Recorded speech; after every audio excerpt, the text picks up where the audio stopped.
राजपुर नाम का एक सुंदर और शांत गांव था, जहां हर सुबह सूरज की किरणें खेतों में सुनहरी चमक बिखेर देती थीं। बच्चे मिट्टी में खेलते थे और औरतें कुएं से पानी भरते समय गीत गाती थीं। उसी गांव में चिंटू नाम का एक लड़का रहता था, जो बाकी बच्चों से थोड़ा अलग था। उसके दिल में कुछ बड़ा करने का सपना था।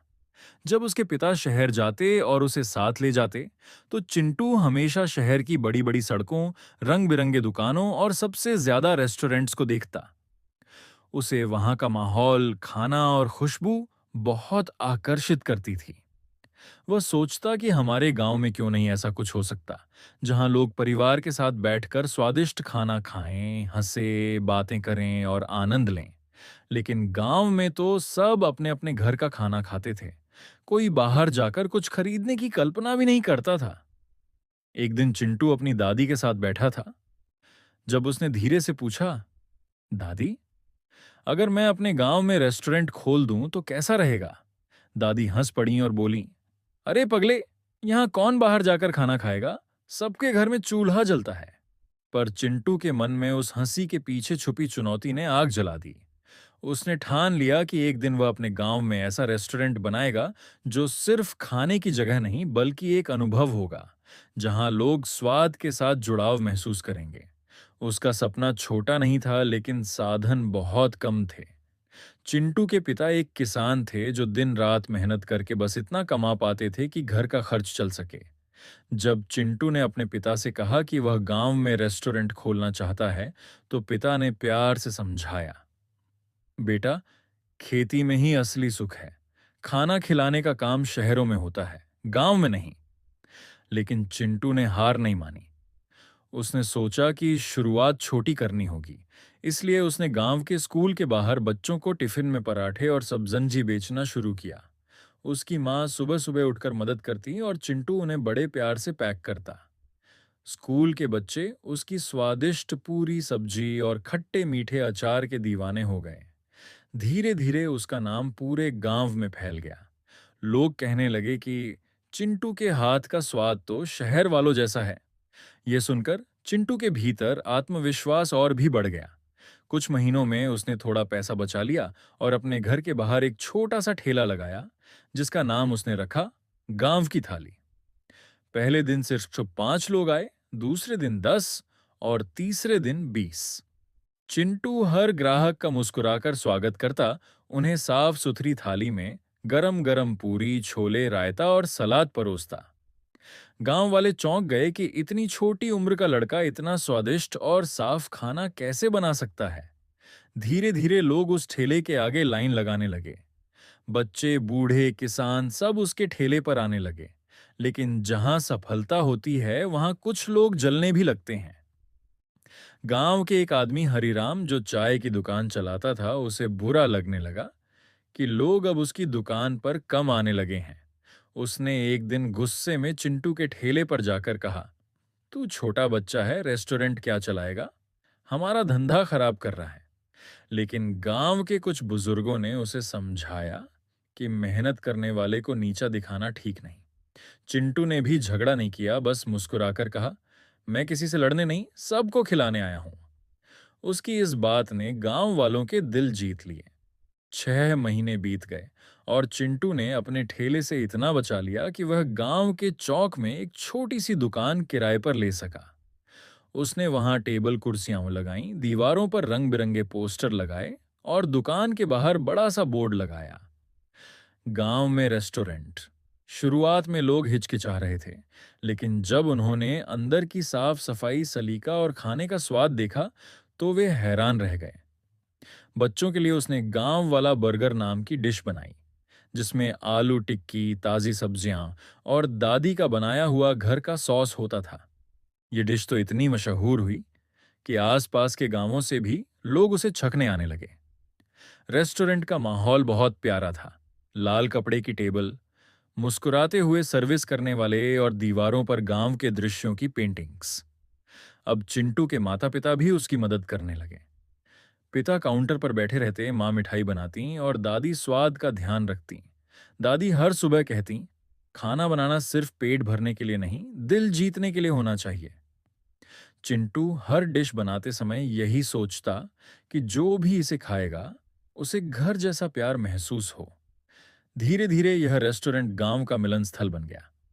किसान दिन भर खेत में काम करके शाम को यहीं खाना खाने आते। बच्चे अपनी पॉकेट मनी बचाकर यहाँ बर्गर खाते और औरतें यहाँ बैठकर बातें करती। गांव के लोग कहते, अब हमें शहर जाने की जरूरत ही नहीं, हमारे गांव में ही शहर जैसा रेस्टोरेंट है। एक दिन शहर से कुछ अधिकारी गांव घूमने आए। उन्होंने चिंटू के रेस्टोरेंट में खाना खाया और दंग रह गए। उन्होंने कहा, इतना स्वादिष्ट और साफ खाना तो हमें शहर में भी नहीं मिलता। उन्होंने चिंटू को कहा कि वह शहर में अपनी दूसरी शाखा खोले। लेकिन चिंटू ने मुस्कुराते हुए कहा, सर, मेरा सपना गांव को आगे बढ़ाना है, शहर को नहीं। मैं चाहता हूं कि हर गांव में ऐसा रेस्टोरेंट बने ताकि लोग अपने गांव में ही गर्व महसूस करें। अधिकारियों ने उसकी सोच की तारीफ की और अखबार में उसकी कहानी छपवाई, राजपुर का चिंटू, जिसने स्वाद से गांव को जोड़ा। यह खबर पूरे जिले में फैल गई। अब चिंटू गांव के बच्चों को कुकिंग सिखाने लगा। उसने अपने रेस्टोरेंट में कुकिंग क्लास शुरू की, जहां बच्चे सीखते कि कैसे साफ सुथरे और प्यार से खाना बनाया जाता है। वह हमेशा कहता, हर काम बड़ा या छोटा नहीं होता, बस दिल से किया गया काम ही बड़ा होता है। बच्चे उत्साह से सीखते, नई नई रेसिपी बनाते और मजे करते। गांव की महिलाएं भी अब अपने बनाए पकवान बेचने लगीं। किसी ने अचार बनाना शुरू किया तो किसी ने लड्डू बनाकर सप्लाई करनी शुरू की। चिंटू का रेस्टोरेंट अब सिर्फ एक दुकान नहीं रहा, वह पूरे गांव की तरक्की का प्रतीक बन गया था। 5 साल बीत गए। गांव अब पहले से कहीं ज्यादा विकसित हो गया था। सड़कें बन गई थीं, बिजली हर घर तक पहुंच गई थी और चिंटू का रेस्टोरेंट एक छोटे होटल में बदल गया था। उसके सामने बड़ा सा बोर्ड लगा था, गांव में रेस्टोरेंट, स्वाद और संस्कार का संगम। अब यहां शादी ब्याह के छोटे कार्यक्रम होते, जन्मदिन मनाए जाते और त्योहारों पर मिठाइयां बांटी जाती। दूर दूर से लोग यहां आते, फोटो खिंचवाते और वीडियो बनाते। गांव का नाम अब यूट्यूब और सोशल मीडिया पर छाने लगा था। चिंटू का चेहरा देखकर लोग कहते, ये वही लड़का है जिसने पूरे गांव को जोड़ दिया। एक दिन दादी बिस्तर पर बैठी थीं।